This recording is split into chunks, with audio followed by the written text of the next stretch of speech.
Hi, I'm Stuart. I'm a mechanical engineer working within health tech in product design at CPI. We're here today in the Advanced MedTech Manufacturing Centre, and I'd like to show you around what we have, what we do, and the kind of projects we work on. So in here we have a lot of additive manufacture and various other techniques that we use to produce prototype equipment and essentially take concepts through different stages of development, potentially up to release to market. Our main toy that we all like the most probably in here is the Stratasys J750. It's a digital anatomy printer using polyjet technology. The really good thing about this is it blends different types of materials together to give you different properties within a single print. So at the moment we have on here a digital anatomy produced head or half head, and this one has soft fleshy outer and it has bone-like interior structure. And this one also has radio opaque material within it so that you can see where marker would be within a blood system, within an X-ray or other scanning. So with this you can calibrate equipment, or you can prepare for surgery, or you can see the efficacy of equipment on a phantom rather than on a real person. This gets used for lots of our projects and it's the easiest, quickest, slickest piece of kit we have to use. We also have other techniques. So we have an advanced fused deposition modeling machine, which is kind of the workhorse for doing quick drafts, for doing much larger pieces. It's really very useful. We have a Markforged composite additive manufacturing machine. So in that we can increase material properties by adding Kevlar or carbon fiber within a nylon matrix. So we can get really high strength mechanical parts out of that. We also have a Formlabs machine. This is really useful because of the very large build envelope, but also it uses different resin types. It's a really flexible machine, really quick and easy to use. We can put in engineering grade materials, we can put in safe materials to use with cells, so biocompatibility isn't an issue with some material types. And of course we can do kind of rigid, quick, glossy materials as well. Currently we've just produced some little hangers. These are hot off the press for our colleagues in cell biology next door within health tech. And they'll be using these as little hangers to put samples, tissue samples in, checking for cytotoxicity. And these materials work fine with cell biology, so we can do lots of that kind of integration between product design, mechanical design and cell biology. Some of the projects we like to work on use all of these features, and it's really nice at CPI. We sit next to, as a mechanical engineer, we sit next to electronics colleagues or software firmware colleagues or biologists, and we can chat these problems out and have inspiration from each other. This is kind of a classic project in that style. This was the instrument we were tasked with designing for a company.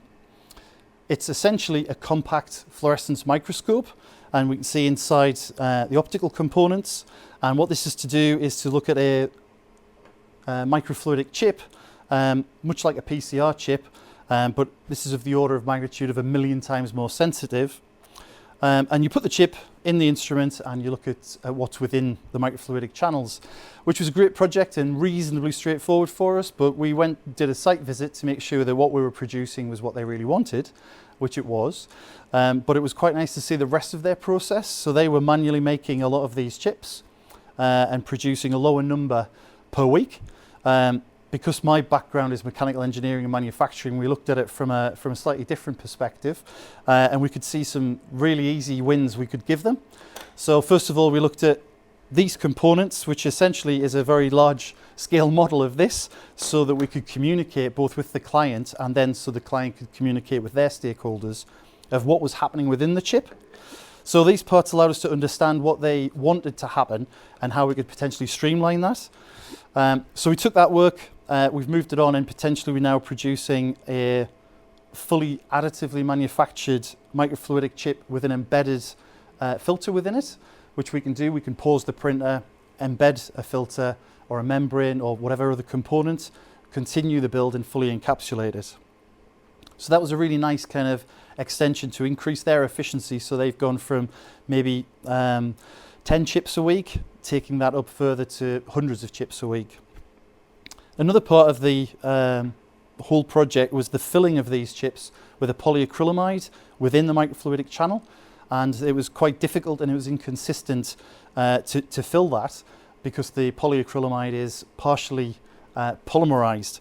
So working with our formulations colleague, again within this building but just on the other side, we were able to tweak the formula of that polyacrylamide, and then on this side we were able to give them a jig so that they could aid with a high pressure fill within the chip. So we gave them kind of additional tools to do what they're currently doing, and then we tweaked their formulas. And again, that's the benefit of having all of these different disciplines available to health tech to really accelerate the project. Using the digital anatomy printer, this is a nice little project. It's a phantom vagina to test an instrument on. That was a project we were working on. So the outer pelvis and interior pelvis geometry was produced on the digital anatomy printer. We tried to produce the vagina in there as well, but found that when we were mechanically testing the instrument, it was destroying it. Essentially, the anatomy material is good up to a point, but we needed a hybrid approach. And that's where, just again, we have the skill sets to be able to take that hybrid approach.